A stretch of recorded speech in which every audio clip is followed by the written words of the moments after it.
प्रेमानंद मोह, प्रेमानंद मोह, रब से बढ़कर और है कौन।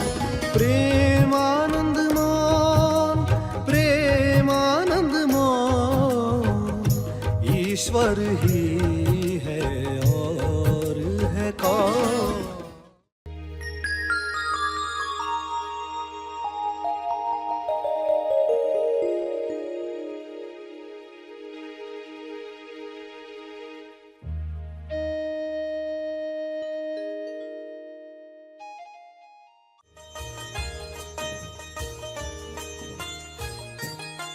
संत रविदास का पसीना कैसे आया?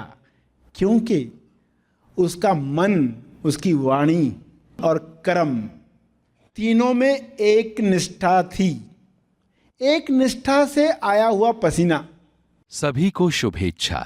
हैप्पी थॉट्स तेज ज्ञान फाउंडेशन द्वारा आयोजित ध्यान प्रार्थना बीज बोने के लिए आप सबका स्वागत करते हैं। रोज हम सब मिलकर प्रार्थना करते हैं ताकि हम खुद भी स्वस्थ रह पाएं और जो बीमार हैं उन्हें भी हम अपनी प्रार्थना का बल पहुंचा पाएं। तो आइए ग्रहणशील रहते हैं और इस प्रार्थना का लाभ लेते हैं। सभी आंखें बंद करें। आंखें बंद रखकर भी पसीना बहाया जा सकता है। यह शारीरिक पसीना नहीं, यह हृदय से निकाली गई दुआ का पसीना है। प्रिय प्रयास से, नेक इरादे से, नेक इरादे की शक्ति अप्लाई करने की वजह से जो पसीना, जो श्रम मन करने को राजी होता है, उससे जो पसीना बहता है उसमें लोक कल्याण होता है। कर्मों में क्या हो यह समझ हो, प्रज्ञा, नेक इरादा, प्रेम और ये भाव, यह प्रिय प्रयास, यह श्रम सभी को समृद्धि दे, संतुष्टि दे, स्वास्थ्य दे, पवित्रता दे। ऐसे भाव से प्रार्थना करें, दिल से प्रार्थना करें। तेज प्रकाश सब पर किरणें डाल रहा है और उन किरणों से शुद्ध पसीना, पवित्र करने वाला पसीना बह रहा है। सारे रोग समाप्त हो रहे हैं। ऐसे भाव से प्रार्थना करें। भाव, विचार, वाणी सभी एक तरफ बहेंगे तो शुद्ध पसीना सबको लाभ देगा। हर दिन यह पसीना बहे जो आपको भी स्वस्थ करे, औरों के लिए भी निमित्त बने। हर दिन निरंतरता, ये रहस्य कैसे परिणाम लाता है, इसका विश्वास आपके अंदर बढ़ रहा है। यह विश्वास सब तक पहुंच रहा है। हे परमात्मा, सभी को प्रज्ञा मिले, सभी को नेक इरादा मिले, सभी को प्रेम भाव मिले। इस भावना से लोग एक दूसरे के लिए निमित्त बने। यह हो रहा है, यह हो चुका है। आपका बहुत बहुत धन्यवाद। विश्व का कोई भी प्राणी मेहनत करने से जी न चुराए, क्योंकि वह मेहनत से निकला पसीना स्वास्थ्य देता है। सभी को स्वास्थ्य मिले, सभी का मंगल हो। कर्मों का फल तो आता है, चाहे हो कर्म या कर्म सारे कर्मों में प्रेम प्रज्ञा भाव नेक इरादा हो। सारे कर्मों में प्रेम प्रज्ञा भाव नेक इरादा हो। सारे कर्मों में प्रेम प्रज्ञा भाव नेक इरादा। कर्म करो, महाफल की इच्छा ईश्वर से करो।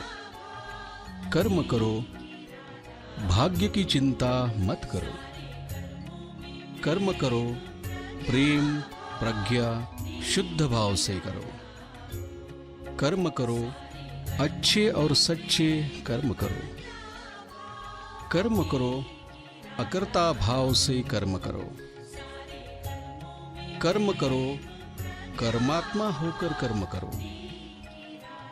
कर्म करो, सत्य श्रवण मनन का कर्म करो। कर्म करो, साक्षी होकर कर्म करो। सारे कर्मों में प्रेम प्रज्ञा भाव नेक इरादा हो। सच्चा कर्म है दया करना। दया हो दयावान विलीन हो। सच्चा कर्म है भजन गाना। भजन हो गाने वाला विलीन हो। सच्चा कर्म है निष्काम सेवा। सेवा हो सेवादार विलीन हो।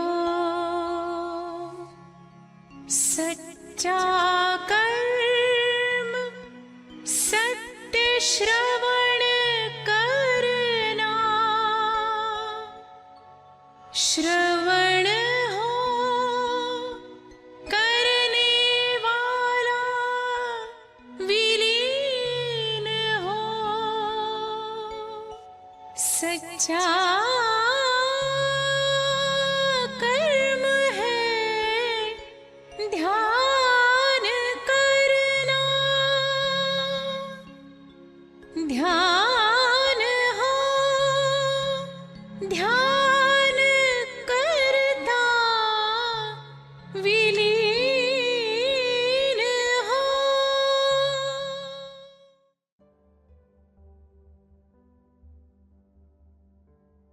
प्रार्थना चलती रहे। अंत में अपने तप का बल, जो बल अर्जित किया है आपने ध्यान से, प्रार्थना से, समझ से, वह अर्जित बल सबको लाभ दे। इस शुद्ध भाव से तर्पण करें।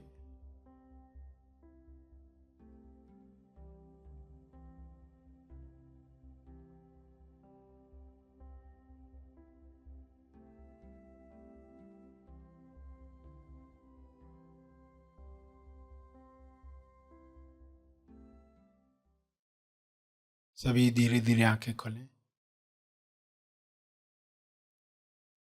आइए सब ग्रहणशील होते हैं एक चेतना संदेश सुनने के लिए। संत रैदास, रविदास के नाम से भी लोग जानते हैं। संत मीरा के गुरु संत रैदास, ये चांभार का काम करते थे, चमड़े का काम करते थे, जूते बनाने का काम करते थे, मगर ज्ञान था, भक्ति थी। तो उनकी चर्चा बहुत सुनने के बाद राज्य के राजा ने उनसे मिलने का ठान लिया। वह उनसे मिलने गया। वो अपने झोपड़े में चमड़ा काट रहे थे। उनके हथियार जो भी होते हैं उनके साथ काम कर रहे थे। राजा जी आए और उनसे कुछ बातचीत की और कहा कि मैं आपकी ये हालत देखकर परेशान हूँ, तो मैं चाहता हूँ कुछ आपको मदद करूँ। सोने की अंगूठी निकाली और कहा ये मेरी तरफ से आपके लिए भेंट। तो रविदास ने क्या कहा, हाँ रख दो कहीं, अपने काम में लगे रहे। काम बंद नहीं किया, निरंतरता से कार्य करते हुए कहा रख दो कहीं। अब वहीं टेबल तो नहीं थी कहाँ, तो राजा ने क्या किया, झोपड़े में घास फूस के अंदर खोस दिया, लकड़ी और घास के बीच में जगह देखकर वहाँ डाल दिया और कहा मैंने यहाँ रखा है। 1 साल के बाद राजा को विचार आया, मैं तो उसको सोने की अंगूठी देकर आया हूँ, तो ज़रूर उसके दिन फिर गए होंगे, अभी उतना कष्ट नहीं करता होगा, तो जरा देख कर आते। मिलने गया और देखा कि रविदास पसीने से लथपथ कार्य में लगे हुए थे। तो राजा ने कहा अरे आप तो अभी तक कष्ट कर रहे हैं, मैंने आपको सोने की अंगूठी दी थी, वो किधर गई? तो रविदास ने कहा आपने कहाँ रखी थी, देखो। राजा ने देखा अंगूठी उधर ही पड़ी हुई है, ना उससे फेंकने की जरूरत समझी, ना उसको इस्तेमाल करने की जरूरत समझी। संत रविदास अपने काम में मग्न थे। राजा को आश्चर्य हुआ और कहा कि आपने तो सोने की अंगूठी इस्तेमाल ही नहीं की, तो ऐसा क्यों किया? अब ये जब बातचीत चल रही थी तो संत रविदास ने, उनको पसीने आए थे ना, और हाथ गीले थे, चमड़ा गीला कर रहे थे, हाथ गीले थे, और पसीना पोंछने के लिए उनके पास जो हथियार था उसी को ही अपने गाल पर लगाकर उससे पसीना पोंछ लिया। हाथ गीले थे ना, तो उस पसीने को हटाने के लिए उस हथियार से ही। राजा को आश्चर्य हुआ कि वो जो हथियार था काटने का वो सोने का हो गया, वो सोने का हो गया। अभी देखो ये कहानी ऐसे ही हुई हो या न हुई हो, मगर इसके अंदर जो भाव हैं वो 100% खरे हैं। उसमें जो भाव हैं, कहानी क्या बता रही है। और राजा को क्यों आश्चर्य हुआ कि मैं तो सोने की अंगूठी देने चला था, इसका पसीना कितना पावरफुल है, इसको सोने की कैसे कमी। आपका पसीना सोना बना सकता है, आपका पसीना गोल्ड बना सकता है, तो किस चीज की कमी। मगर वो पसीना शुद्ध पसीना हो, उस पसीने को लाने के लिए हम क्या करते हैं। आप भी खुद से पूछो, जब आप रुमाल से पसीना पोंछते हैं तो उसमें कुछ सोने की कण आ जाते हैं क्या? ये कम से कम पूरा गीला भी होता है क्या? इतना पसीना होता है क्या कि वो पूरा गीला भी हो जाए? तो आज की युवा पीढ़ी को तो बहुत बड़ा सबक सीखना है, आज की युवा पीढ़ी को, कि देखो कि आपका पूरा रुमाल गीला तो हो, इतना तो लक्ष्य रखें। हम व्यायाम करें, काम करें, पढ़ाई करें, कि पूरा रुमाल गीला तो हो। ये पसीना, ये निरंतरता का रहस्य है। ये पसीना कैसा हो, किस चीज़ से पसीना आया है, वो उस पर निर्भर है। संत रविदास का पसीना कैसे आया? क्योंकि उसका मन, उसकी वाणी और कर्म तीनों में एक निष्ठा थी। एक निष्ठा से आया हुआ पसीना, एक निष्ठा, अलग अलग नहीं है। इंसान सोच कुछ अलग रहा है, वाणी में कुछ अलग बोल रहा है और करता कुछ और है, तो कौन सा पसीना आएगा? सोना बनने वाला है? कोई सोना नहीं बनने वाला है। एक निष्ठा से आया हुआ पसीना, निरंतरता से तीनों की साधना संत रविदास ने कर दी। मन पर विजय, वाणी पर कार्य और कर्म निरंतर। कर्म से मुंह नहीं मोड़ा, तो ये कार्य से, इस एक निष्ठा से उस पसीने में इतना पावर आ गया। जब कर्म, वाणी और मन सभी में एक निष्ठा आती है।